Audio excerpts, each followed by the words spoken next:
Alhamdulillahi Rabbil Alamin. Wassalatu wassalamu ala ashrafil khalqi ajma'in. Sayyidina wa maulana Muhammadin wa ala alihi wa sahbihi wa man da'a bida'watihi wa istanna bisunnatihi ila yaumi liqa'i rabbihi wa ba'du. Udah selesai fotonya. Mengapalah Ustadz tegak berdiri di sini? Banyak alasannya. Biar mudah turun dekat tangga.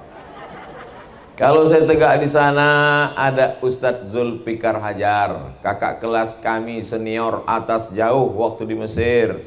Kalau saya tegak di tengah, ada pula Kiai Haji Al-Mukarram Al-Ustadz Muhammad Ja'far Shaghir, Direktur Mudir Ma'had Pesantren Al-Munziri. Kalau saya tegak di sini, ada pula guru saya tahun 1990. Saya mengaji 30 tahun yang lalu, berulang alik dari Sungai Sikambing ke Mabar, ke rumah Ustadz Fadlan Zainuddin yang mengaji tadi. Maka saya carilah tempat yang saya membelakangi panitia. Ini semua mesti dijelaskan nih sekarang, karena memang kita ini sedang dipantau. Jangan sampai ada fitnah di antara kita, jangan sampai ada dusta di antara kita. Tujuan kita berkumpul ini insya Allah niatnya baik, maka yang turun juga rahmat Allah baik-baik insya Allah. Amin. Tak ada niat tak baik, betul? Di depan kita ada asrama putri.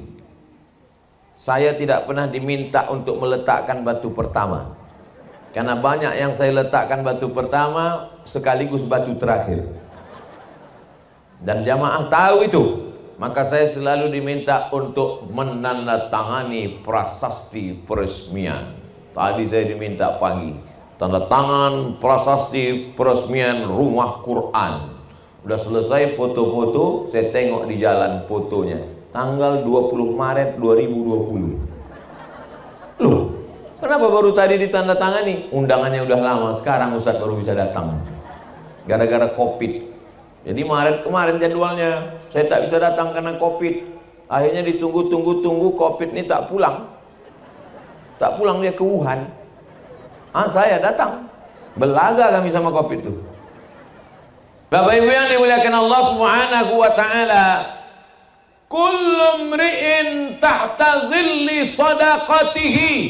Nanti kita di akhirat bangkit dari kubur. Idza sama'u fatarat, langit terbelah. Wa idzal kawakibu tasarat, planet bertabrakan. Wa idzal biharu fujirat, lautan diledakkan. Wa idzal quburu bu'zirat, semua yang dikubur bangkit tegak berdiri di padang mahsyar. Alimat nafsum ma qaddamat wa akharat. Hari itu orang baru sadar apa yang sudah dibuatnya menjadi amal menghadap Allah Subhanahu wa taala. Tak ada tempat bernaung di padang mahsyar, karena tukang tenda pun tak mati bawa tenda. Hai tukang-tukang tenda, jangan kalian sombong. Kalian pikir kalian mati bawa tenda? Ibu-ibu tak ada satupun yang mati membawa payung. Walaupun kemana-mana setiap undangan bawa payung. Ada ibu-ibu pernah nengok orang mati bawa payung? Tak ada. Lalu di mana kita bernaung di akhirat nanti? Tenda tak ada. Ada masjid. Wa takunul jibalu kal ihnil. Bukan mampus. Maufush. Hebatnya Al-Quran, maknanya dengan penyebutan hurufnya sama. Ketika disebutkan huruf nun dengan fa, maaf, berterbangan macam bulu kambing ditiup angin. Ambil bulu kambing, letakkan ke tapak tangan, tiupkan, maaf, berterbangan bulu kambing dihembus angin. Kalau tak dapat bulu kambing, bulu ketiak. Berterbangan macam bulu kambing dihembus angin. Gunung Kidul, Gunung Bromo, Gunung Kelut, Gunung Merapi, habis semuanya terbang. Kalau Gunung Kidul, Gunung Bromo, Gunung Kelut, Gunung Sibayak, Gunung Merapi macam bulu kambing dihembus angin, lalu Abdul Somad hari itu macam apa? Dibayangkan ibu tuh saya mulai melayang, baca dia ketawa. Tak ada tempat kita bernaung. Lalu di mana kita bernaung? Nabi SAW menjelaskan, kullu mri'in tahta zilli shadaqatiki, orang akan bernaung di bawah apa pula somat? Orang akan bernaung di bawah solawat pula kata dia. Orang akan bernaung di bawah sedekah. Jadi kalau ada di antara ibu bapak ini yang bersedekah 1 sak semen, nampak nanti di atasnya 1 sak. Nampak 1 sak. Kalau ada yang bersedekah 1 triplek, nampak 1 triplek. Kena hujan 3 kali bergulung. Kalau ada yang bersedekah plastik, nampak plastik. Udahlah plastik, bolong-bolong pula. Macam inilah yang sedekah ini dia. Tapi kalau ada yang bersedekah, dia banyak melimpah ruah, tiang-tiang cor besi, semen, kosen pintu, maka itulah yang paling mulia. Saya tidak menyuruh bapak ibu bersedekah, saya cuma cerita aja. Oh sedekah silakan, tak sedekah tak apa-apa, tengok aja nanti di akhirat. Ada duit beli cincin, ada duit beli gelang, ada duit beli subang, ada duit beli anting, ada duit beli rantai. Begitu pergi undangan, merah muka itu. Kenapa merah? Anting 2 on sebelah. On gitu. Apa kabar bu? Sehat. Saking beratnya emas-emas itu. Kalau mau tidur malam, buka rantai, buka gelang, buka anting, buka subang, buka gelang kaki, diletakkan 1 cuci tangan penuh. Begitu jam 2 malam, mati. Kemanalah pergi emas, subang, rantai, anting tadi? Dia ambil ibu yang baru. Sekarang iyalah ketawa. Waktu dengar ceramah saya ini ketawa. Pas pulang nanti di jalan, betul juga kata Ustaz. Betul juga kata saya. Bukan mau merusak kemesraan ibu sama bapak, enggak. Jangan gara-gara cerita saya ini nanti sore maghrib bapak tuh mau minta, Adinda, mana teh manis abang? Buat aja sendiri. Patutlah mata kau tajam menengok cincin gelangku selama ini ya. Sudah diceritakan Ustaz Somad niat burukmu. Enggak. Niat baik bapak-bapak, menikah itu sunnah ibadah, iya kan bu? Tidak katanya. Bapak ibu yang dimuliakan Allah Subhanahu wa ta'ala, tempat kita bernaung tak lain tak bukan adalah sedekah.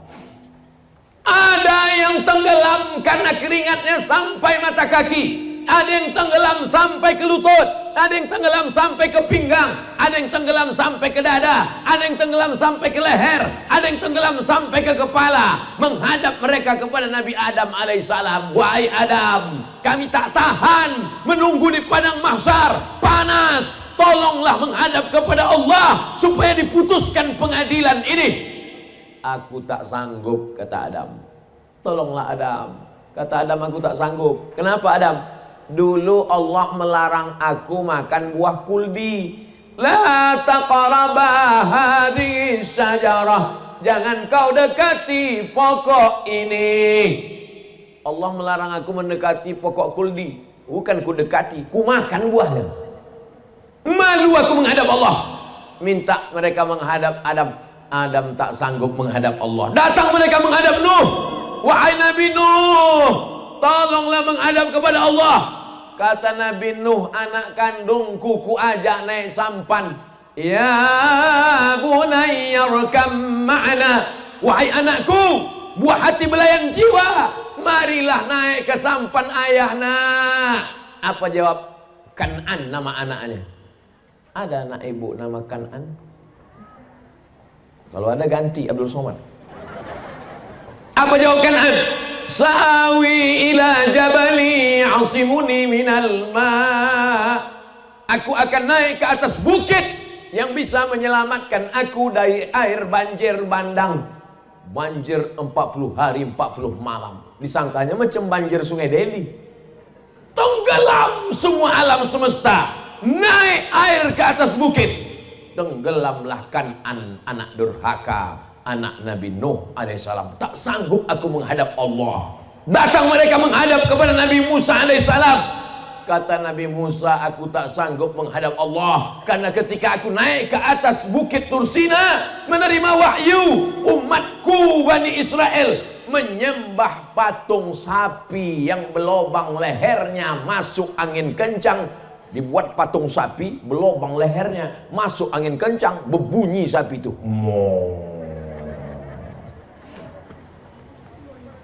Datang mereka menghadap kepada Nabi Isa. Wahai Nabi Isa, mintalah kepada Allah supaya diputuskan pengadilan. Kata Nabi Isa, aku tak sanggup menghadap Allah karena mereka buatkan patungku dan mereka sembah aku. Aku malu menghadap Allah. Akhirnya mereka menghadap kepada Sayyidina wa Maulana Muhammad sallallahu alaihi. Makanya umat Nabi Ibrahim, umat Nabi Nuh, umat Nabi Musa, umat Nabi Isa ingin menjadi umat Nabi Muhammad sallallahu alaihi wasallam. Badannya paling kecil, umurnya paling pendek, amalnya paling sedikit, badannya paling ringan, tak sampai 50 kilo. Yang Abdul Somad, yang lain lebih. Tapi dia lebih dulu masuk surga daripada umat-umat yang lain. Kenapa? Karena inilah yang berani menghadap Allah Subhanahu wa ta'ala. Karena tak ada cacatnya, tak ada kurangnya, tak ada buruknya, tak ada jeleknya. Allah pun berakhlak kepada dia.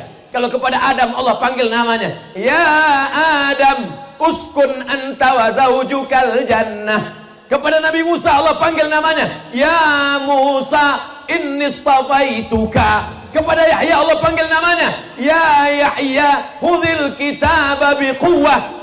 Tapi kepada Muhammad SAW ada ayat yang memanggil dalam Al-Quran, ya Muhammad. Ada?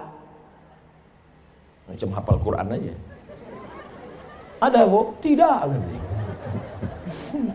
Dalam Al-Quran apa kata Allah kalau memanggil nama dia?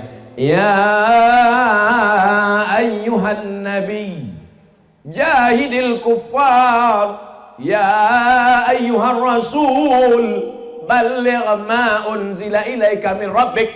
Allah tak pernah memanggilnya ya Muhammad, maka kita pun beradab kepada dia. Tak kita sebut Muhammad, tapi kita panggil dia Sayyidina wa Maulana wa Syafi'ina wa Zuhrina Muhammad sallallahu alaihi wasallam. Ustadz ini marah atau cuma? Enggak, kalian macam baru kenal aja. Tadi dulu memang beginilah setelannya. Jadi tak bisa, mikrofonnya pula mantap. Hebat sound system pesantren Al-Munziri ini. Sudah pakai selimut pun keras juga suaranya. Kadang di tempat-tempat lain hebat, besar. Pas ceramah kita, assalamualaikum. Di Al-Munziri udah bekucung, tinggal sholat jenazah aja lagi.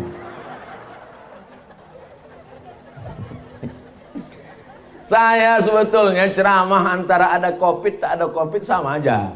Cuman bedanya kalau sebelum ada COVID itu nampak saya respon wajah jamaah itu. Entah dia sedih, entah dia senyum, nampak. Ini tak tahu kita, entah senyum, entah ketawa. Tiba-tiba keluar aja suara. Kiki, kiki, kiki. Kiki, kiki. Bapak Ibu yang dimuliakan Allah Subhanahu wa ta'ala. Jadi kalau mau selamat selama menunggu di padang mahsyar, yang bisa menjaga kita, yang bisa menaungi kita, yang bisa melindungi kita hanya satu, sodakoh. La ilaha illallah. Dia alih-alihkan juga lagi sholat, kata dia. Payah betul lah cerita sodakoh. Biasanya saya kalau udah ceramah tentang sodakoh ini biasanya keluar kotak, biasanya keluar keranjang. Hebatnya di pesantren Al-Munziri, kotak tak keluar, keranjang pun tak keluar. Rupanya di sini tak main lagi masuk duit, semuanya pakai transfer banking ke nomor berikut. Mantap. Nomor pun tak ada. Wah, hebat betul. Buka Play Store pesantren Al-Munziri, klik ke nomor sumbangan asrama putri, enter nomor rekening, klik OK. Begitu diklik, menangislah ibu tadi. Kenapa ibu menangis, Bu? Harus sedih karena asrama itu akan mengalir pahalanya ke makam ibu. Bukan, Pak Ustaz. Jadi kenapa ibu menangis? Salah ketik nolnya banyak kan?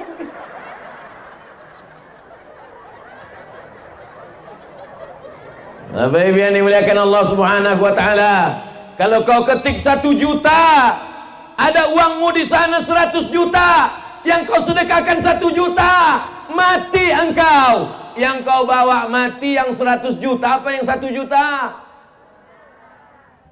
Tak jelas pangkalnya, juta. Entah mana, ulang sekali lagi. Kalau kau sedekahkan 1 juta, di kantormu, di bankmu, di dompetmu, di kamarmu ada 100 juta, mati kau malam ini. Yang kau bawa mati 1 juta apa 100 juta? 1 juta. Masukkan 1 juta.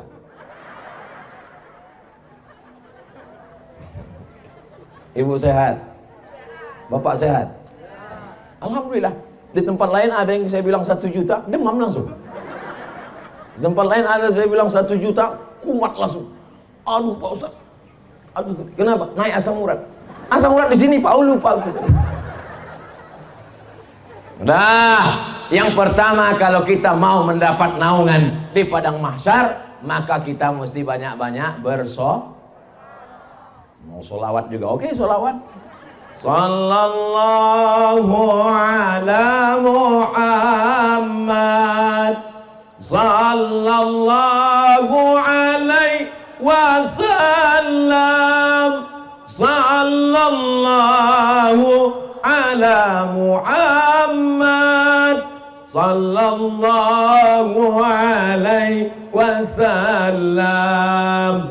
Ya Nabi alaika, ya Rasul salam alaika, ya Habibi salam alaika, salawatullah alaika.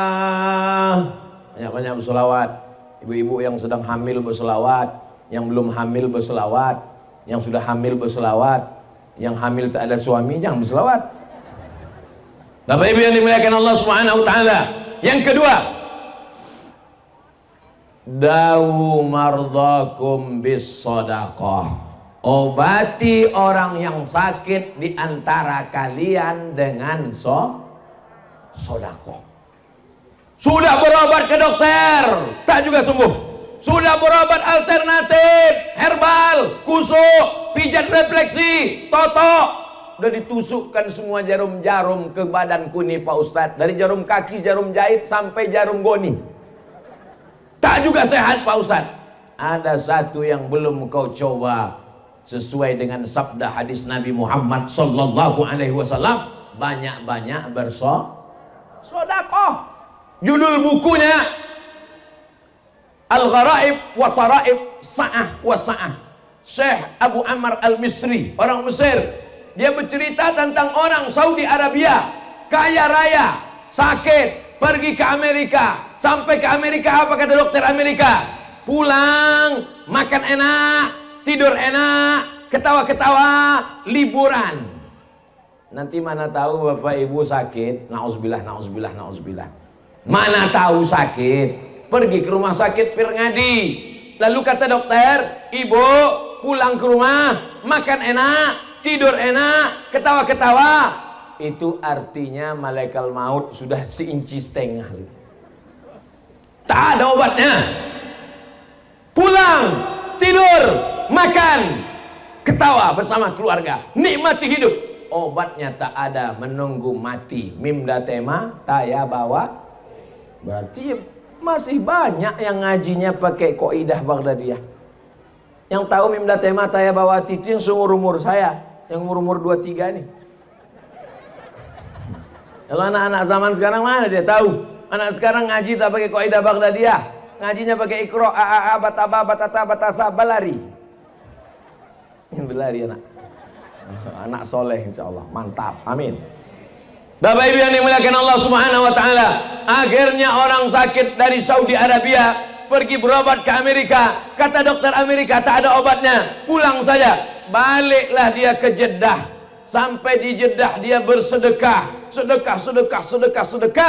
Setelah itu tak berapa lama dia pergi lagi ke Amerika, medical check up terakhir, diperiksa sama dokter Amerika, dicek dari mulai urat ubun-ubun sampai kaki kepala. Dokter heran, kau berobat di mana? Kau makan herbal apa? Kau pakai alternatif apa? Kata dia, aku tak ada pakai apa-apa, yang ku pakai sabda Nabi Muhammad sallallahu alaihi wasallam, dawu mardakum bis sadaqah, banyak-banyak bersedekah. Orang yang tak bertuhan, ateis, kafir, munafik, murtad, apa hubungan sedekah dengan penyakit, guys?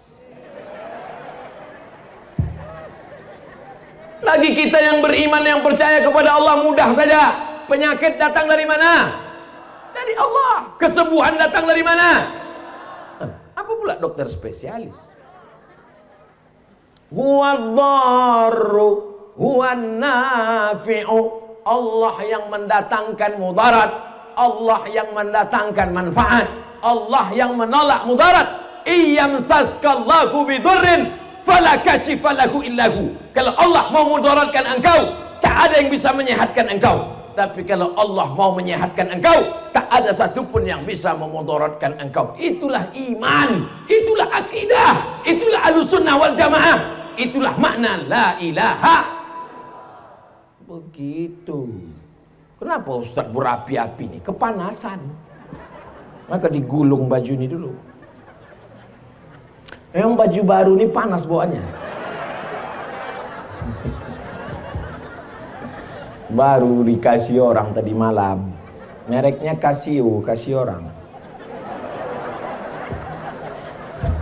Baju dikasih orang, sorban dikasih orang, cincin dikasih orang, nyawa pun dikasih Allah.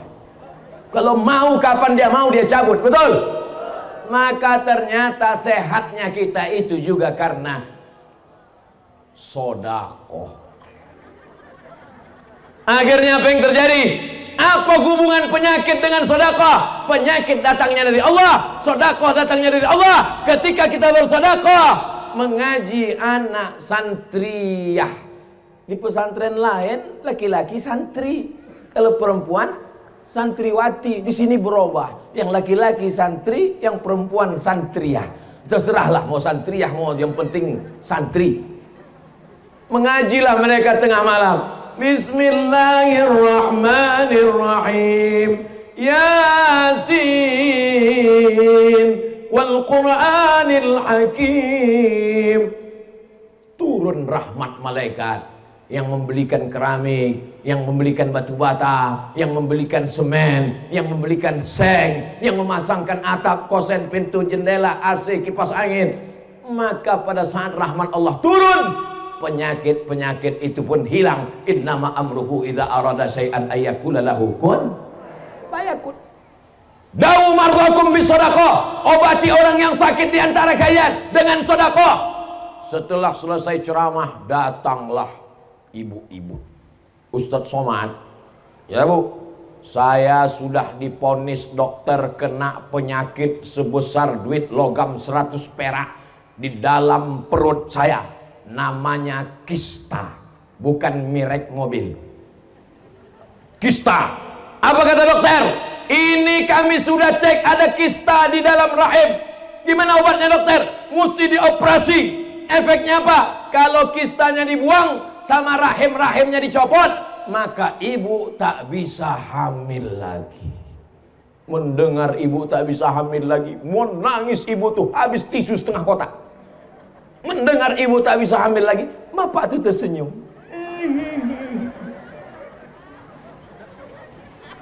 Bapak jangan senyum kali pak, ibu ini mengintai. Untung pakai masker, diselamatkan masker. Akhirnya ibu ini tahu tentang hadis Nabi, dawu mardakum bisadaqah. Obati orang yang sakit dengan sedekah. Dia pun bersedekah, diundangnya anak yatim, pergi dia ke panti jompo, datang dia ke panti asuhan, pergi dia ke pesantren, dibayarkannya uang anak sekolah duafa yang tak sanggup, ditengoknya pembebasan tanah. Berapa harga tanah? 500.000. Saya 10 meter. Berapa saya yang kurang? Ditambahnya Setelah itu cek lagi ke rumah sakit. Dokter tuh heran. Ibu makan apa? Makan nasi pakai ayam penyet, ayam patah, ayam sungsang, ayam mati, ayam hutan, ayam pop. Apa masalahnya? Rupanya kista yang sebesar duit logam itu mengkerut, mengecil, hilang. Jadi gimana dok? Tidak jadi operasi karena kistanya sudah hilang. Selamat, ibu tak jadi operasi dan bisa hamil lagi. Ibu tuh tersenyum, bapak tuh pula menangis.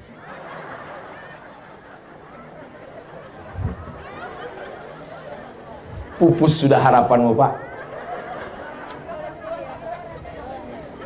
Bukan main senangnya ibu-ibu ini ku tengok. Kakak katanya. Mendengar bapak itu tak jadi begini lagi. Kisah nyata, true story. Nanti kalau ke Pekanbaru bisa kutunjukkan sama orangnya. Cuman sekarang tak bisa kusebutkan nomor handphonenya, menjaga kode etik jurnalistik. Nana tahu ada ibu-ibu yang kena penyakit kista. Nauzubillah. Mudah-mudahan semuanya sehat insyaallah. Amin. Datanglah orang kena penyakit lutut benanah. Sudah 7 tahun tak kering-kering. Dikusuk tak kering. Makan obat tak kering. Benanah saja lutut itu. Datang kepada rumah Imam Abdurrahman Ibnu Mahdi ahli hadis. Hai Imam Abdurrahman Ibnu Mahdi. Ya, ini lututku benanah. Sudah 7 tahun tak kering-kering. Apa obatnya? Kau sudah berobat? Sudah. Tak kering juga? Tidak. Tunggu sebentar. Aku sholat sunat. Sholat sunat hajat Imam Abdurrahman Ibnu Mahdi 2 rakaat. Selesai itu kata dia, kau pulang buat sumur. Hah? Sakit lutut suruh pula buat sumur. Pokoknya kau buat ada sumur. Pulang dia ke rumah, dicarinya kampung yang tak ada air, dibuatkannya sumur. Orang fakir miskin, anak yatim, duafa, kehausan, kelaparan, datang mengambil air sumur, minum, mandi, sholat. Setelah tak lama kering lututnya.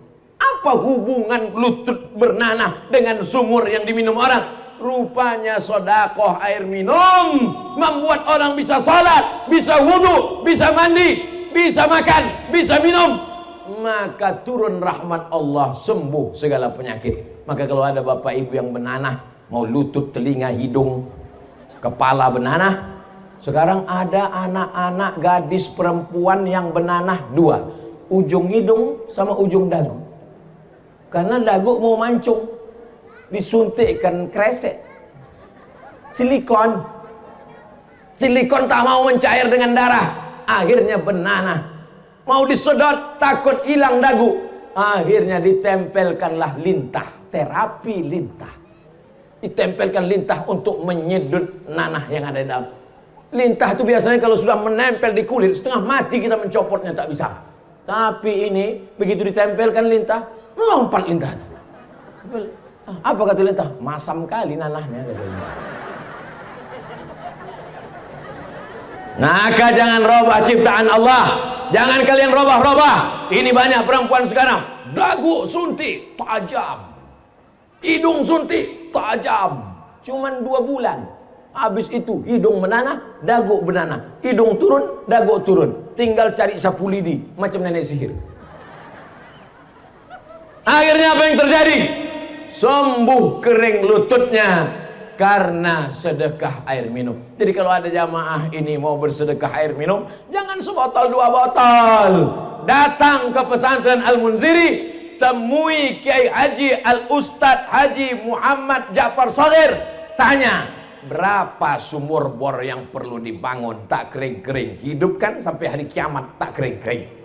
Mengalirlah pahalanya. Boleh saya niatkan untuk almarhumah omak saya Pak Ustadz? Mantap.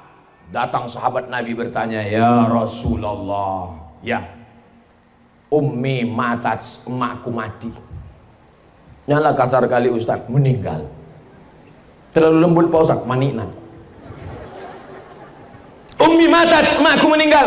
Apa atasaddaqu anha? Kalau aku bersedekah, apakah sampai pahalanya untuk dia? Kata Nabi, tasaddaq, bersedekahlah engkau, pahalanya sampai untuk dia. Ayyus sadaqatu afdal? Apa sedekah yang paling afdal? Saqiyul ma, memberi air minum.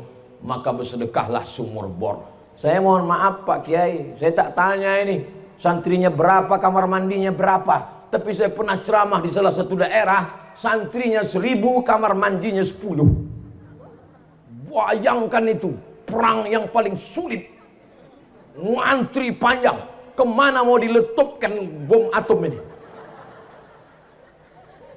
Belum sempat kami cerita panjang lebar sama Pak Kiai tadi. Mestinya kita ukur standar kamar mandi berapa, sumur bornya berapa, layak apa tak layak. Itulah yang akan menolong kita di hadapan Allah Subhanahu wa Ta'ala. Betul apa salah? Saya tak ada maksa Bapak Ibu. Kalau salah katakan salah. Saya sudah siap mau pulang ke rumah.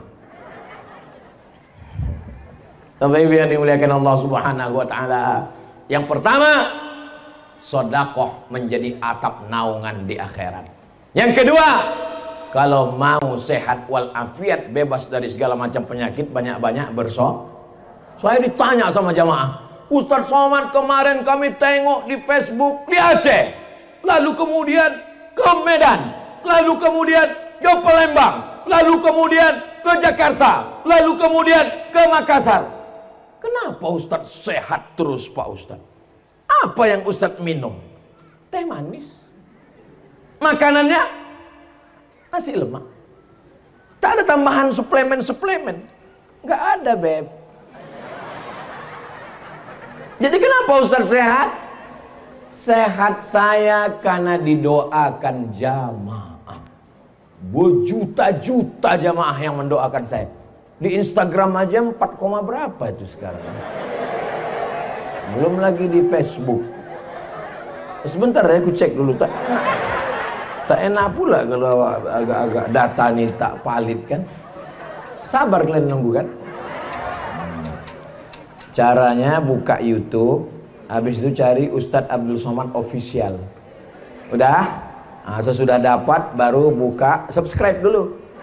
Nah, sudah itu baru cari tentang. Nah, di ujung tuh tentang. Nah, sudah tentang baru tengok. Channel ini dibuka tahun 2019, sudah ditonton sebanyak 75 juta orang. 75 juta orang ini tidak semuanya suka, banyak juga setan-setan yang tangannya begini tuh, tangannya begini. Anggaplah setan sama hantu sama jin nyiblorong sundel bolong itu 5 juta. Tapi kan masih kalah juga kita sama 70 juta. 70 juta yang menonton saya. Bayangkan itu. Kira-kira 70 juta itu kalau ikut pilpres menang apa kalah? Tapi kalian nggak perlu khawatir, aku tetap jadi ustadz sampai hari kiamat. Jangan takut kalian. Kemana ceritanya tadi? Mundur balik ke belakang. Bahwa kita didoakan orang. Makanya saya kalau kemana-mana jumpa saya, doakan saya makcik. Aku mau berfoto dekat Ustadz Somad. Yang boleh berfoto dekat aku ini 2 mak. Yang pertama anak-anak, yang kedua nenek-nenek. Kenapa begitu? Karena kalau anak-anak yang masih muda-muda nanti dikatakan orang istri simpanan saya. Didoakan oma-oma itulah saya. Ustadz Somad ini sehatkan. Apalagi orang-orang di pesantren Al-Munziri ini. 2 bulan yang lalu jumpa saya sama Pak Kiai di Pekanbaru. Maka sejak itu setiap maghrib mereka mendoakan, saya akan Ustadz Somad, saya akan Ustadz Somad, saya akan Ustadz Somad sampai tanggal 5 ya Allah. Setelah itu mau kena COVID, mau mati, mampus sudah di situ.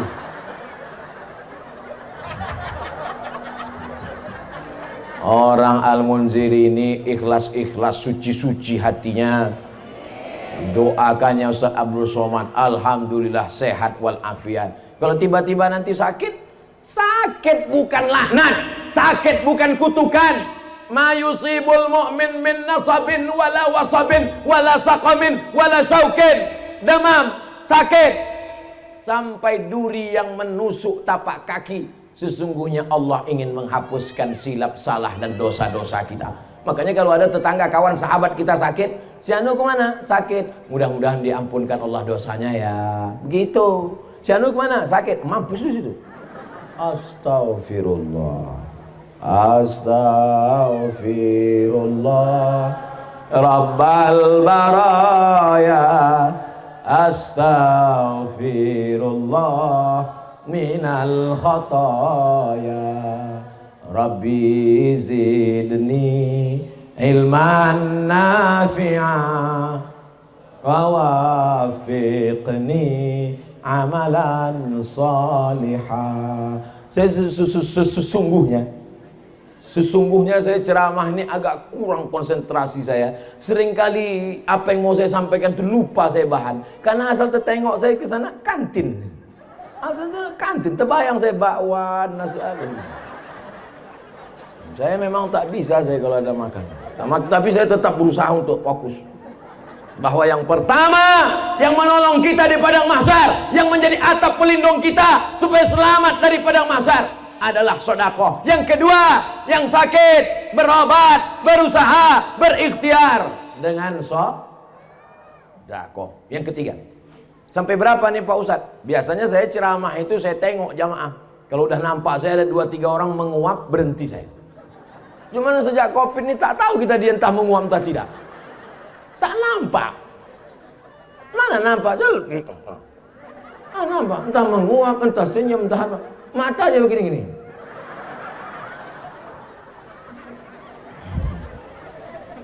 Jadi memang di mana-mana saya patok, saya ceramah 60 menit. Tadi saya mulai jam 2:30, nanti jam 3:30 kebetulan nanti berkumandang suara azan dan sholat asar. Begitu Bapak Ibu semua sholat asar, saya tengok kalian mau sholat asar, saya pun pulang. Saya tengok semuanya sibuk sholat asar, saya pun cabut. Kenapa? Aku udah jamaah taklim. Saya udah jamaah taklim tadi duluan. Jadi jangan nanti pas saya pulang, oh Ustadz itu yang kalian ikut itu, ceramah aja mantap, sembahyang pun tidak. Banyak orang sedang mengintai-ngintai kesalahan kita sekarang, betul? Yang tak betul yang bilang betul, bilanglah tidak. Yang ketiga, sadaqatu sirri tadfa'u mitatassu. Sedekah menolak mati su'ul khatimah. Kemarin tetangga kita yang ikut 17 Agustus manjat pinang itu mana dia? Pak RW, mati kita Pak RW. Meninggal kenapa? Sakau. Si Anu meninggal kenapa? Pas main gaple, kelepak mati. Si Anu meninggal kenapa? Pas nyanyi dangdut. Jatuh bangun aku, terlepak mati. Kalau mau selamat supaya mati husnul khatimah, kita diajarkan tuan-tuan guru berdoa, Allahumma khtim lana bi husnin wala takhtim alaina bi su'il khatimah. Tapi jangan lupa, ini yang ketiga, sedekah menyelamatkan orang dari mati su'ul khatimah. Amal banyak, sholat sunat banyak, pengajian banyak, jilbabnya panjang, sedekahnya banyak. Tapi ternyata kalau riya, kalau angkuh, kalau sombong, tak selamat dari mati su'ul khatimah. Apa yang bisa menyelamatkan dari su'ul khatimah? Kata Nabi, shadaqatus sirri tadfa'u mitatasu'i. Banyak-banyak bersedekah diam-diam, maka itu akan menyelamatkan dari mati su'ul khatimah. Anak muda meninggal di samping Ka'bah, di belakang makam Ibrahim, dalam keadaan pakaian ihram, di dalam Masjidil Haram, di sujud terakhir, dalam keadaan berwudu, di dalam sholat. Tak ada mati yang lebih indah daripada mati dalam Masjidil Haram, di belakang makam Ibrahim, dalam keadaan berwudu, dalam sholat, sedang pakaian ihram, di sujud terakhir. Indah.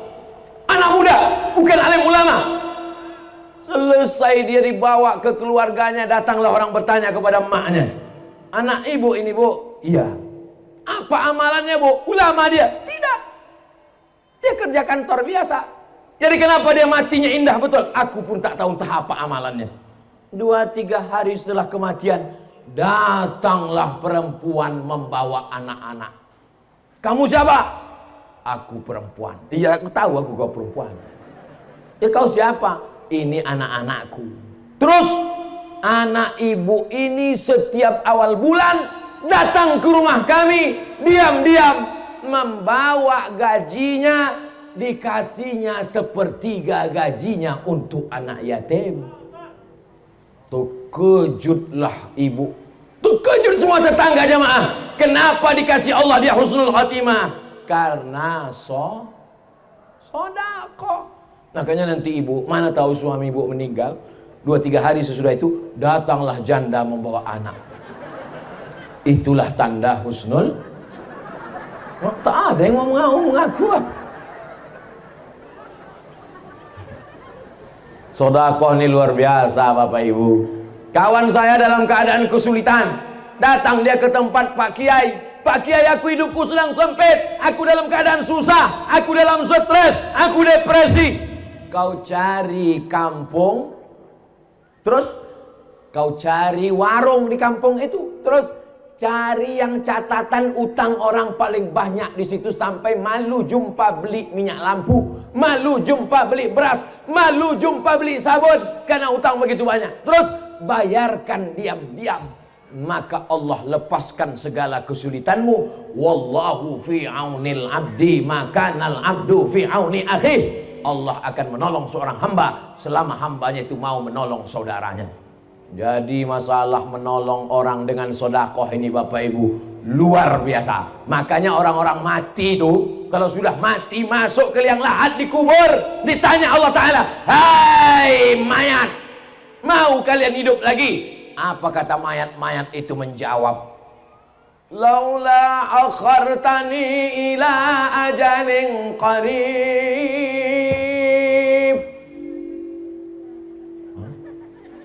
Macam film hantu, ada suara soundtracknya.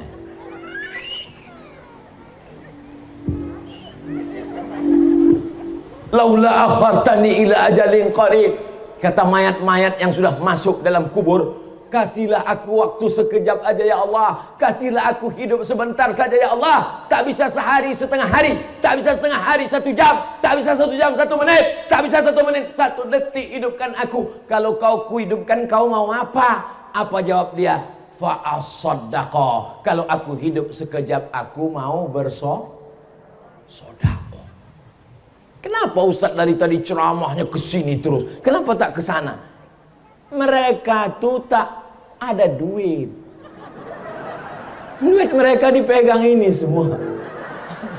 Maka tak ada gunanya aku ceramah ke pinggir sana. Bersedekahlah kalian, bersedekah. Ujung-ujungnya pasti dia nanya, Ma, boleh ya? Gitu. Bagus aku langsung aja kan. Setuju kan Pak? Ah, menang kok. Betul Pak Ustaz. Lepas aku dah gitu. Lepas aku dah gitu. Memang yang cari duit, pergi pagi pulang petang, peras keringat, banting tulang, tunggang langgang, lintang pukang, itulah orangnya. Tengoklah wajah-wajah yang penuh penderitaan itu. Itulah orang yang pergi sampai kepala jadi kaki, kaki jadi kepala, tapi tak megang duit. Asal mau pergi, dompet di sini. Ini kau pergi. Kau jangan banyak megang, nanti berbini kalau sekali lagi. Tapi insya Allah tak apa-apa Bu. Niat ibu baik kan Bu kan? Mengaku pula. Mudah-mudahan duit bapak kalau dipegang ibu ini tak hilang. Kalau lah ibu-ibu begini yang megang duit bapak, jilbabnya panjang, rajin pengajian, tak akan dibelikannya duit bapak itu gelang tangan, gelang kaki. Paling-paling dibelikannya emas batangan. Ibu-ibu yang suka shopping ke mall, ada ibu-ibu nih ke mall sehari 3 kali macam makan obat. Pagi jam 8 dia pergi ke mall. Kata security jam 10 baru buka Bu. Ditahannya tegak di pintu. Pagi ke mall, siang ke mall, malam ke mall. Cincin 3 kiri 3 kanan. Kalau mau beli kangkung nunjuk, berapa ya? Kalau belanja di mall 100.000, angkat 500.000, bungkus.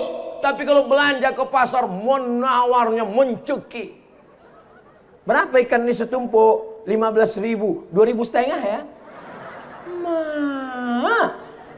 Kalau di mall bukan main lagi kau tunjukkan kau yang kayanya. Sampai duit-duit itu bersisa waktu bayar. Bu, ini ibu masih ada sisa uang lagi 10.000. Boleh kami donasikan? Ambillah. Aku 10.000 itu macam kutil aja. Tapi kalau menawar di warung tetangga sebelah, alhamdulillah ibu-ibu yang macam itu tak ada di sini.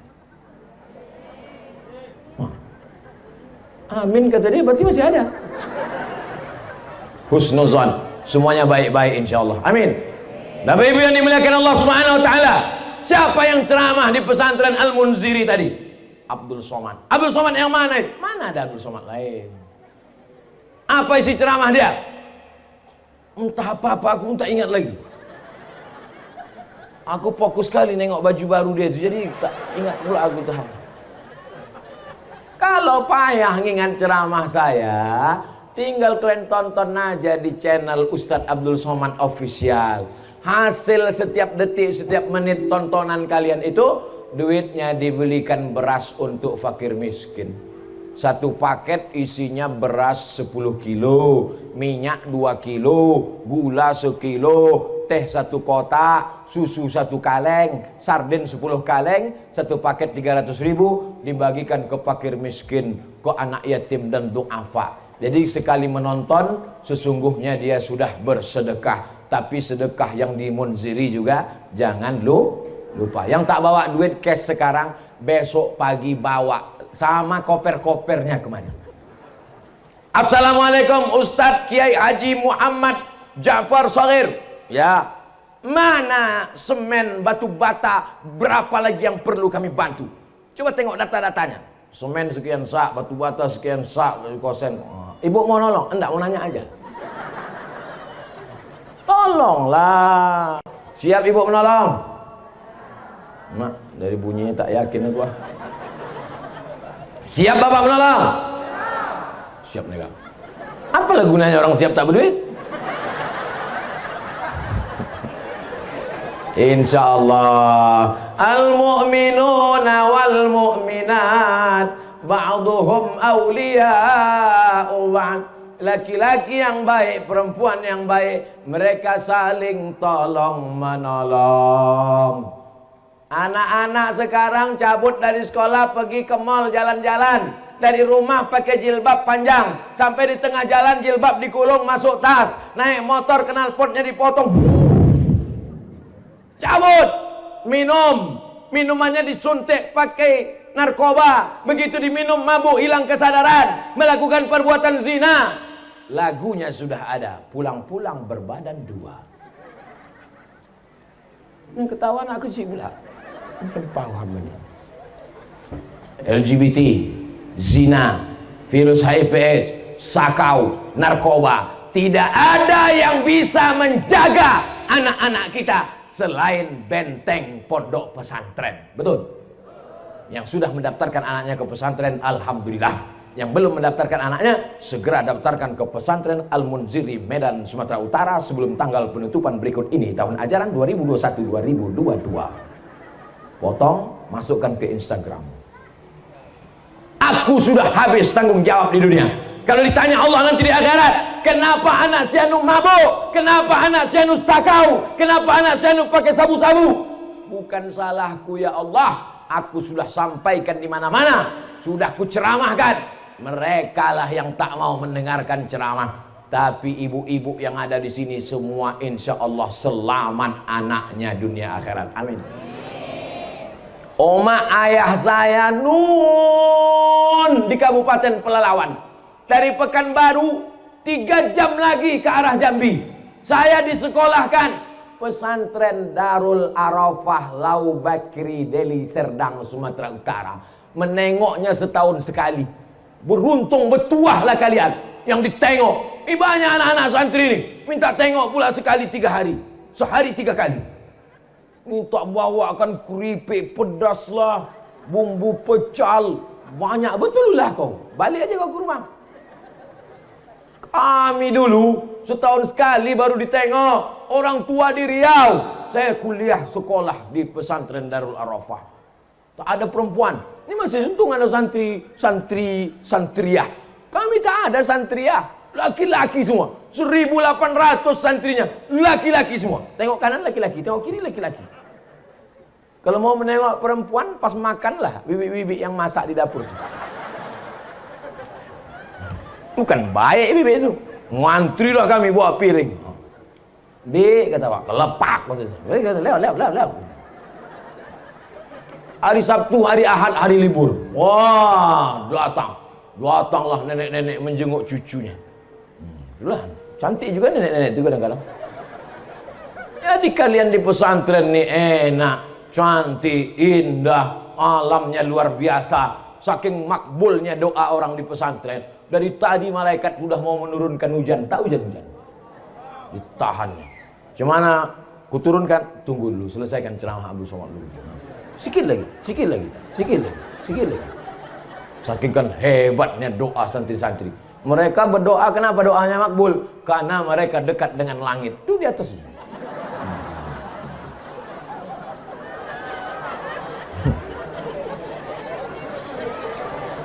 Ustaz Somad jam 12 malam menelpon mak-mak. Ibu kenapa? Diganggu jin.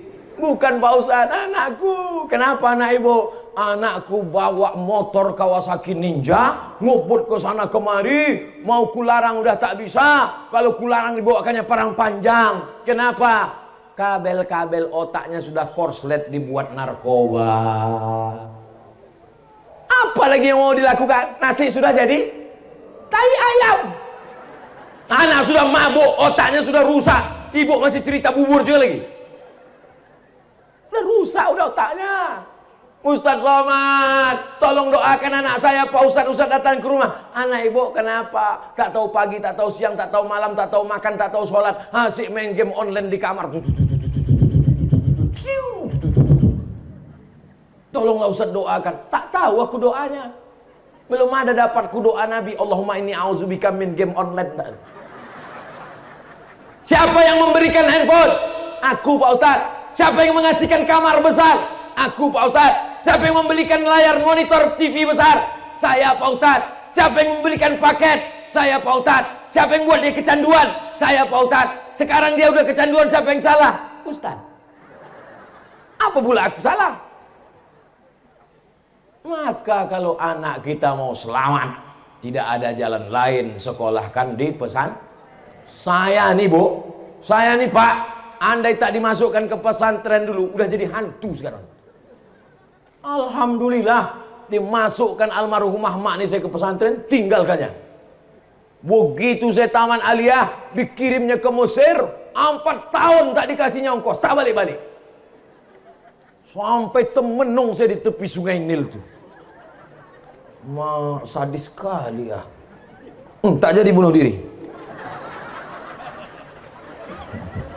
Rupanya sudah habis. Tadi dimulai 2:30, sekarang 3:30. 60 menit kita bersama. Mudah-mudahan 60 menit ini menjadi nilai amal soleh. Jangan kemana-mana setelah pesan berikut ini. Bagaimana cara kita menyikapi wali santri yang masih ragu dalam menitipkan anaknya di pesantren? Hampir tiap 3 kali seminggu datang sehingga anaknya terganggu belajar. Itulah yang kusampaikan tadi. Kan udah kusampaikan itu udah. Janganlah kalian tengok anak itu sering. Udah kusampaikan tuh kan. Tengok dia 1 semester, tengok dia pas libur aja jebut. Sayang sama anak bukan kalian letakkan di celah ketiak. Sayang sama anak bukan dibelikan motor, dibelikan mobil. Sayang sama anak dikasih handphone mahal, gadget 25 juta, motor 100 juta. Sore pergi ke sana kemari.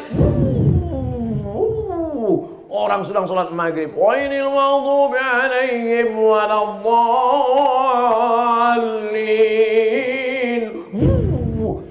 Ada yang di belakang keceplosan, mampus gitu. Tiang listrik mati.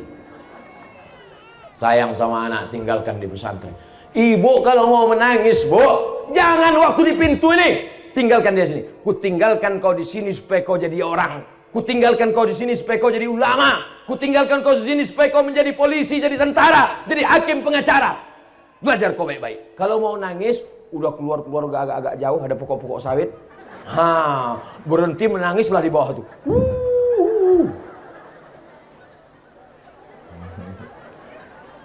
Iyalah, Ustadz ditinggalkan di pesantren, mungkin Ustadz adik-beradik ramai 12 orang, do re mi fa sol la si do re sol fa mi re do. Anak pertama paling disayang. Adik-beradik cuma 2 orang. Bukan anak dibuang di campak kan ini. Ini bukan bin kardus. Anak kesayangan. Tapi orang tua saya punya prinsip, kau mesti jadi orang, kau mesti sekolah. Maka saya yakin dan percaya ibu-ibu yang selama ini menangis pulang sampai menangis biji matanya sebesar telur angsa. Nangislah ibu tuh. Oh, kenapa bu? Aku tadi ke pesantren kasurnya tipis. 2 minggu yang lalu ku tengok anakku Pak Ustadz tipis kasurnya. Terus kemarin ku tengok yang tipis itu pun hilang pula. Datang si bapak menasehati, jangan kau menangis, lebih baik kau menangis sekarang daripada nanti kau menangis anakmu pecandu narkoba. Kuatkan semangatmu. Ngamuk pula ibu, enak aja kau marah. Aku yang mengandung dia 9 bulan 10 hari, aku yang menyusukan dia 2 tahun, kau kan cuma datang sekali-sekali aja. Hancurlah dunia persilatan. Maka insya Allah kalau bapak bekerja sama dengan ibu, selamatlah anak-anak kita. Yang menyelamatkan diantaranya Pesantren Al-Munziri ala hazihin niyah wa kulli niyatin solihah. Al-Fatihah.